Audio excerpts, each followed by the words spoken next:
Donc effectivement, aujourd'hui, on va parler de microbiote intestinal. Alors, qu'est-ce que c'est que le microbiote intestinal? En fait, nous, êtres humains, vivons avec une énorme quantité de micro-organismes qui sont dans notre tube digestif, et c'est ce que l'on appelle le microbiote intestinal. Si on fait quelques comparaisons entre nos propres cellules et notre microbiote, on va dire qu'un humain standard va peser 70 kg, eh bien, il va avoir à peu près 2 kg de microbiote intestinal.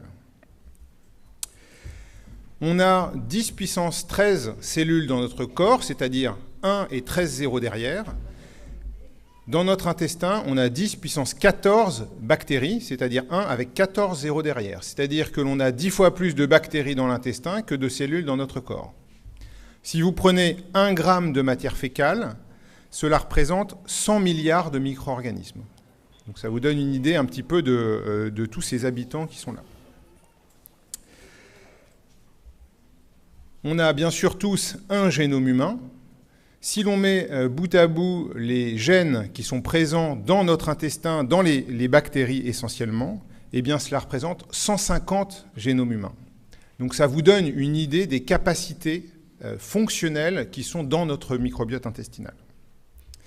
Alors ce microbiote, il est essentiellement composé de bactéries, mais il y a d'autres micro-organismes, des champignons, et également certains virus, c'est ce que l'on appelle particulièrement les phages. Ce sont des virus qui vont cibler les bactéries et on pense aujourd'hui que ces virus peuvent moduler les populations bactériennes dans notre intestin.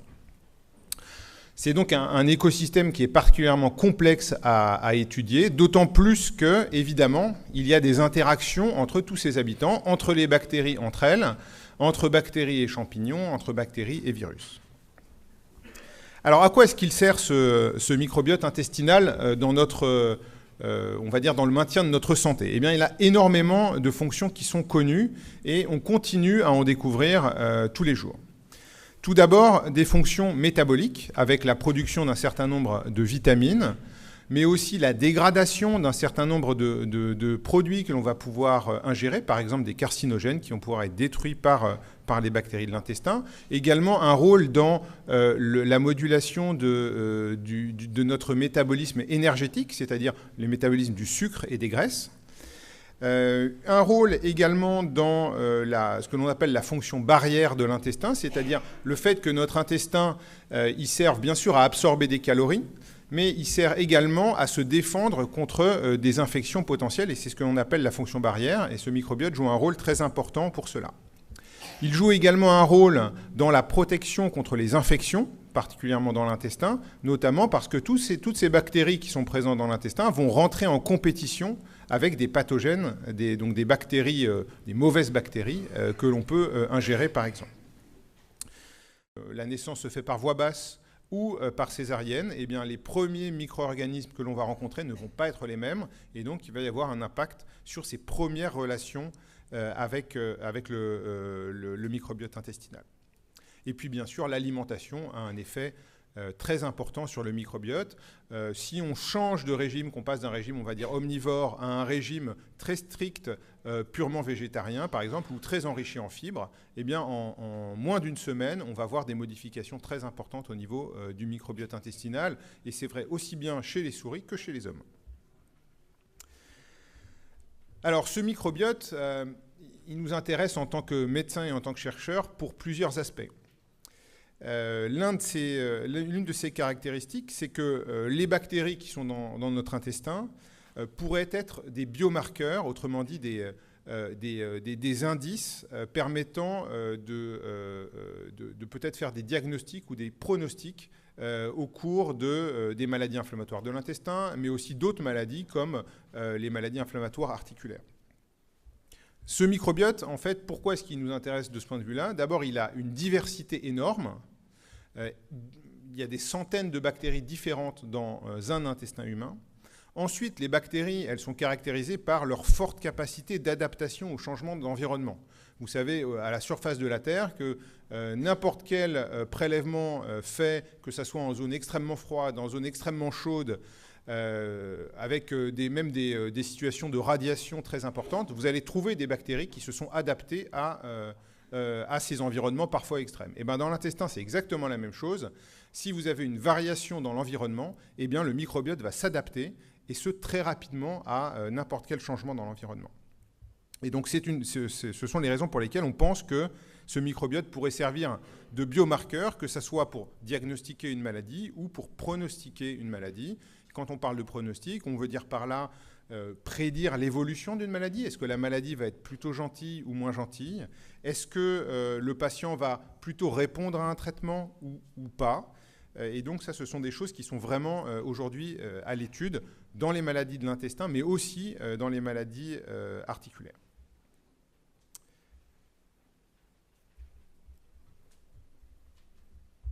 Ça passe pas.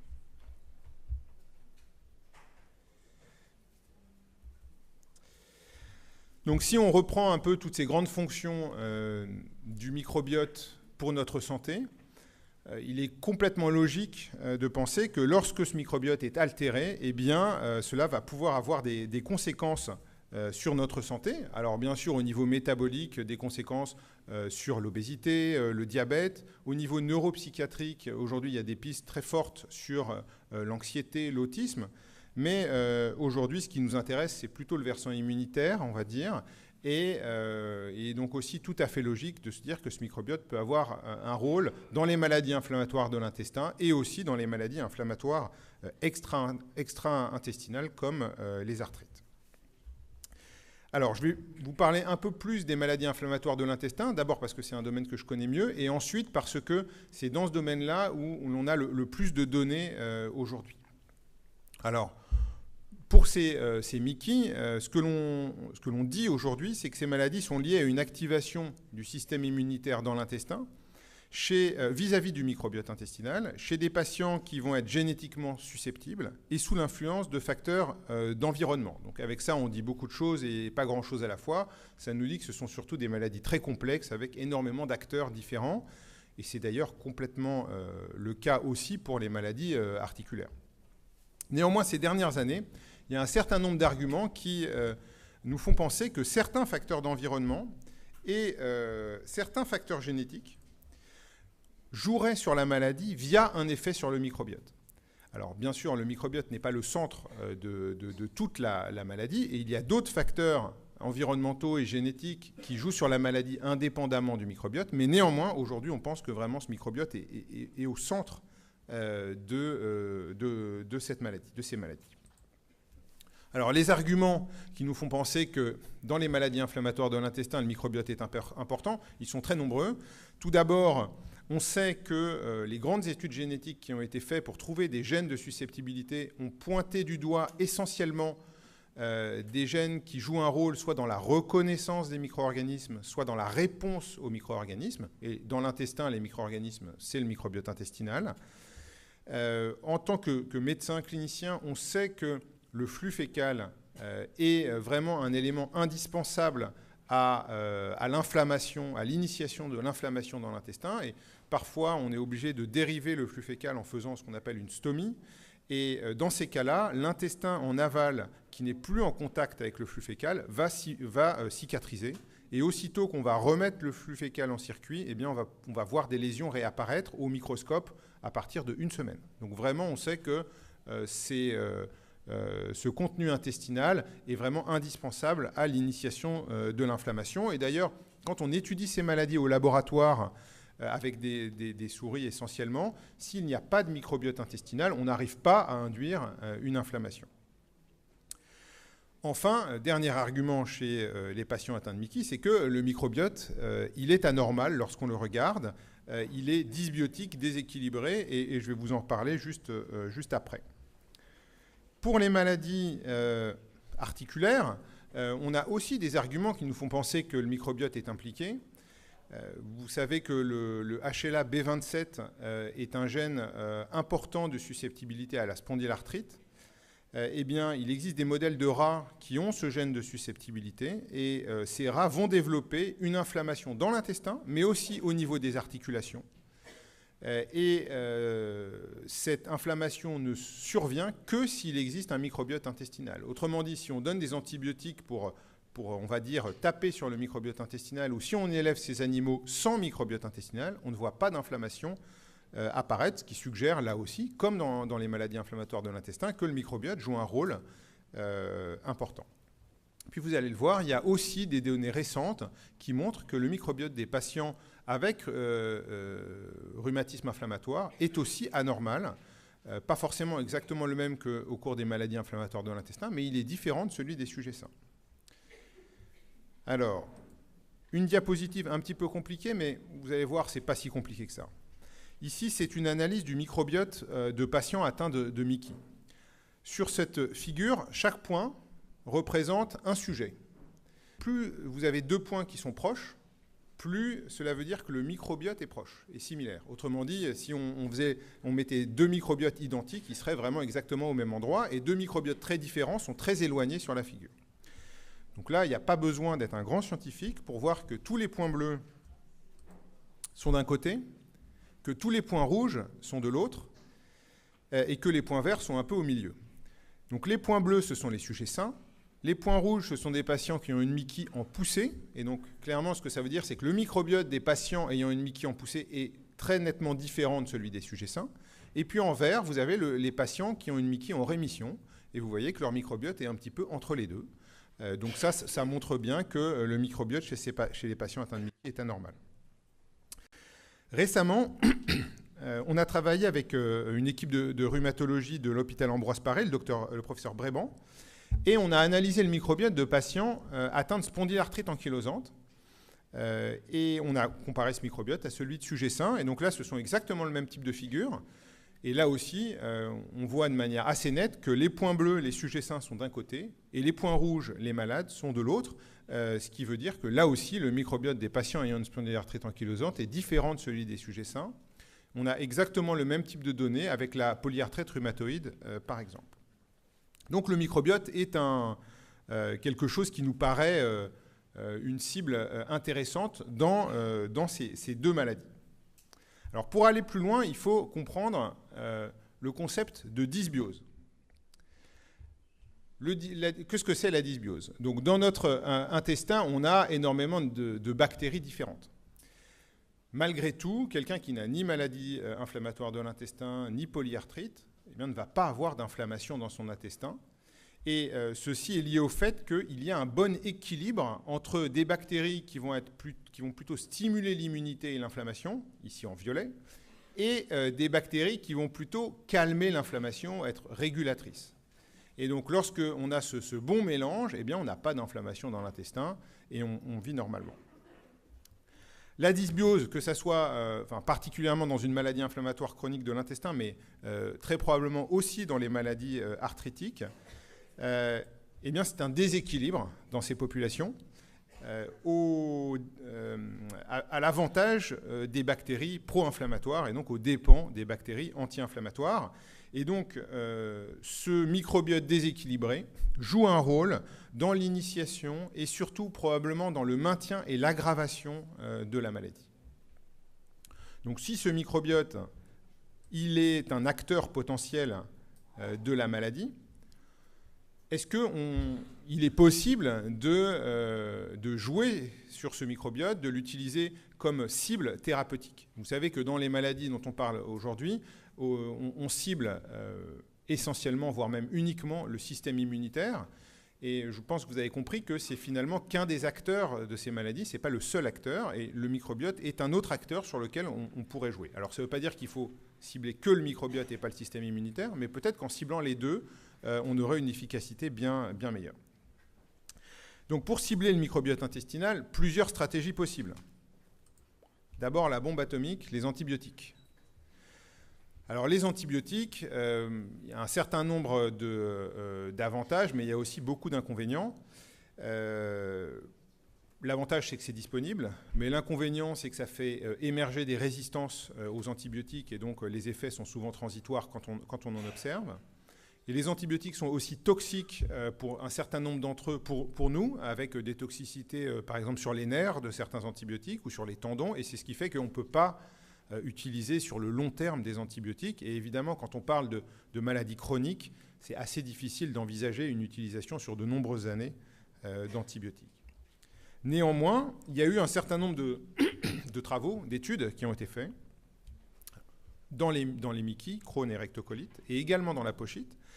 Et les antibiotiques ont une certaine efficacité dans certaines situations précises pour prévenir la récidive post-opératoire de la maladie de Crohn, pour le traitement des poussées, alors avec des effets qui ne sont pas extraordinaires, hein, mais un signal quand même, et dans la rectocolite hémorragique, également pour la poussée. Dans la pochite, alors je ne sais pas si vous savez ce que c'est que la pochite. La pochite, c'est une situation particulière. Dans la rectocolite hémorragique, on peut être amené parfois, malheureusement, à enlever le côlon quand il est trop malade. Et dans ces cas-là, on fait une sorte de réservoir avec l'intestin grêle. On utilise l'intestin grêle, le petit intestin, pour faire une sorte de poche dans le ventre et qui va jouer le rôle un petit peu du côlon, du réservoir colique. Malheureusement, cette poche peut s'inflammer à son tour pour créer une nouvelle maladie inflammatoire de l'intestin qui s'appelle la pochite. Et dans cette maladie, les antibiotiques non seulement marchent, mais c'est même aujourd'hui un des traitements de référence. Donc tous ces éléments, malgré les limites des antibiotiques, nous indiquent quand même que les bactéries dans l'intestin sont probablement une bonne cible pour avoir une certaine efficacité dans ces maladies. Autre possibilité, pour essayer de jouer sur le microbiote, les probiotiques. Alors là, je parle des probiotiques conventionnels, c'est-à-dire ceux qui sont déjà disponibles, qui sont essentiellement issus de la fermentation de produits laitiers. Alors là, les résultats sont globalement décevants, en tout cas pour les études cliniques qui ont été faites, avec, dans la maladie de Crohn, en gros, aucun probiotique qui a montré une efficacité.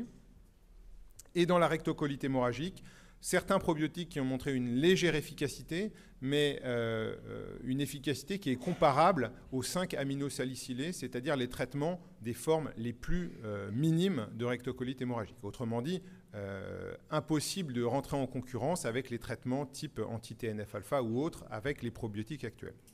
Dans la pochite, également, une certaine efficacité, mais là encore, plutôt dans les formes minimes. Une autre stratégie qui est aujourd'hui vraiment en cours d'étude, c'est l'utilisation de probiotiques de nouvelle génération. Les probiotiques classiques, comme je vous le disais, ils sont issus essentiellement de la fermentation des produits laitiers. Alors c'est intéressant parce qu'on sait qu'il n'y a pas de risque, puisqu'on consomme ces produits laitiers fermentés depuis la nuit des temps. Mais en revanche, ces bactéries, elles ne sont pas faites pour être dans notre intestin particulièrement, et leurs effets sur notre santé sont au mieux faibles. Si on prend des bactéries intestinales normales qui sont connues pour avoir des effets sur la santé, tous les effets dont je vous ai parlé au tout début sur le rôle du microbiote normal, eh bien peut-être qu'on aura plus de chances pour avoir des effets. Et donc c'est ça le concept de probiotique de nouvelle génération, c'est utiliser des bactéries issues du microbiote intestinal. Alors je vais vous donner un exemple dans les myquis. C'est la bactérie Faecalibacterium prosnitzi, donc c'est un nom un petit peu barbare, on peut l'appeler F-Pro.